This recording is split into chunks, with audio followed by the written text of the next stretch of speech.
Police वालों के दिमाग में ये था कि इसी इंसान ने इन्हीं तीनों को मारा होगा और अपनी गलती छुपाने के लिए ये खुद हमारे पास आ गया है। पर जब बॉडीज की रिपोर्ट आई तो पुलिस भी बहुत ज्यादा शॉक हो गई थी, क्योंकि इन लोगों की मौत 3 दिन पहले नहीं बल्कि 3 महीने पहले हुई थी। और ये न्यूज कंफर्म करने के लिए पुलिस को उनके घर से जो न्यूज़पेपर मिला था उसकी डेट थी 21 जून 2002 की।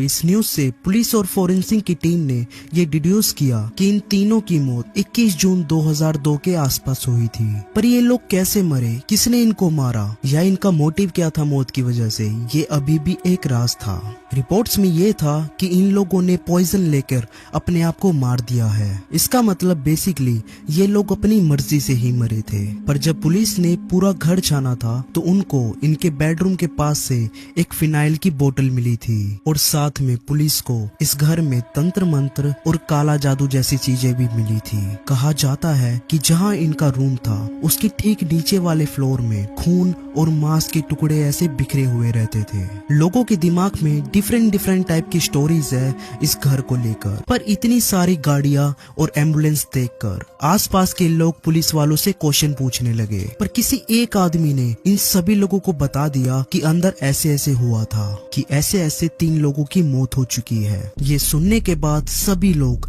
शॉक हो चुके थे और सभी लोग डरने लगे थे कि ऐसा हुआ तो हुआ कैसे, और ऐसा भला हो कैसे सकता है कि ये लोग 3 महीने पहले ही मर चुके थे। और जब पुलिस ने सभी आसपास वाले लोगों से पूछताछ की कि ये लोग क्या खाते थे, ये लोग कहाँ रहते थे और ये लोग कहाँ जाते थे, तो वहाँ के लोगों ने बताया कि ऐसा हो ही नहीं सकता कि ये लोग 3 महीने पहले मरे हो, क्योंकि हमने तो इन लोगों को कल ही देखा था। कुछ लोगों ने बताया कि ये लोग खाना खाने के बाद बाहर टहलने आते थे और कुछ लोगों ने इनकी विंडो से कमरे की लाइट की वजह से इन लोगों को कुछ दिनों पहले ही देखा था। पुलिस को ये सब सुनकर डर भी लग रहा था, पर पुलिस ये भी सोच रही थी कि ऐसे हो कैसे सकता है कि इन लोगों ने इन सभी को कुछ दिनों पहले ही देखा था। जब पुलिस ने पूछा कि आखिर यहाँ पर कौन रहता था, तो लोगों ने बताया कि यहाँ पर 3 लोग रहते थे और वो तीनों ही सगे भाई थे। पर जो इस घर के ओनर थे मिस्टर सिंह, उनकी मौत के बाद इस घर में बहुत ही अजीब सी एक्टिविटीज होने लगी थी। पहली बात तो ये कि मिस्टर सिंह भी बहुत ही अजीब से आदमी थे।